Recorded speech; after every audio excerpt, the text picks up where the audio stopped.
Well, speaking of God, let's get back to God. I think we could go subtler in terms of our discussion of what God is. Somebody sent me the other day a passage in the Bible which pretty clearly indicates the notion that God is omnipresent. And also there's the omniscient part and the omnipotent part. So is Christianity as a whole kind of on board with that? Or would it again be the mystical, subset that appreciates that kind of idea? Yeah, let's talk about this God, like the word God, and how in the Christian tradition. Here'd be one way of starting to get a sense of it. Like this.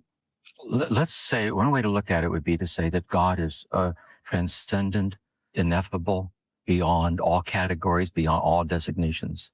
God's revealed as hidden, is beyond, because it's infinite, the hiddenness of God.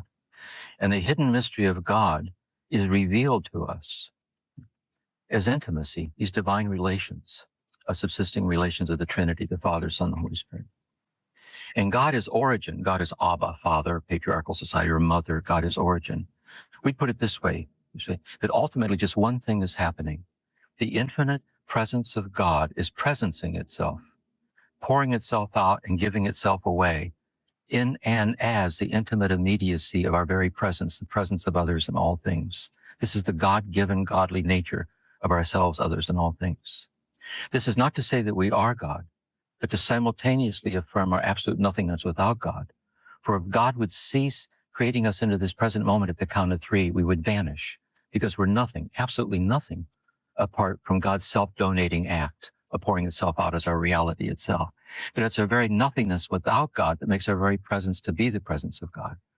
To experience that is the religious experience. And since love is the overflowing fullness of presence, just one thing is happening. The infinite love of God is pouring itself out and giving itself away as the intimate immediacy of ourselves, so that love is our origin, love is our sustaining ground, and love is our destiny. And that's God. The God is love.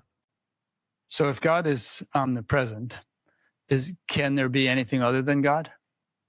There is, in relative consciousness of relative reality, everything's other than God. That is, the universe, it can be understood in relative consciousness of relative reality as being distinct from God. The ocean, the trees, the palms of my hands, the view out the window. But the ultimate ground of everything that I see is God's manifested presence, giving itself to me as each thing that I see.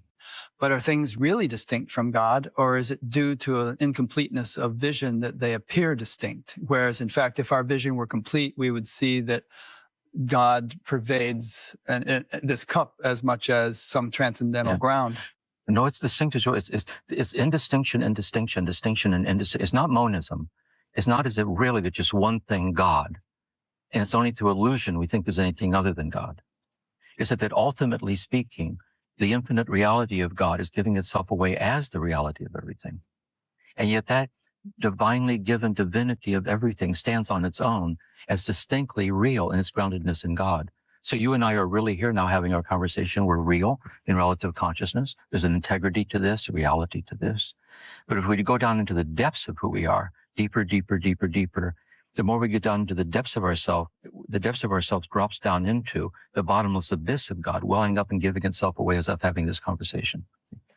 And so it's like that. So each level is allowed to stand on its own for the reality that it is, but it's fully understood in relationship to this interpenetrating pattern of the holiness of ordinary experience. Yeah.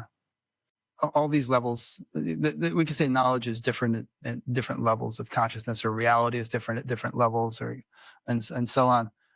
But if you could appreciate any level deeply enough, you would see that which is in the depths is also on the surface. Exactly. There ultimately is no deep or shallow. It's all one ocean. So that's what I meant earlier by saying poetically. What if the ocean in its hidden center is infinitely deep, and it's infinitely giving the infinite depths of itself away, holding complete as each incremental degree of entrance into it?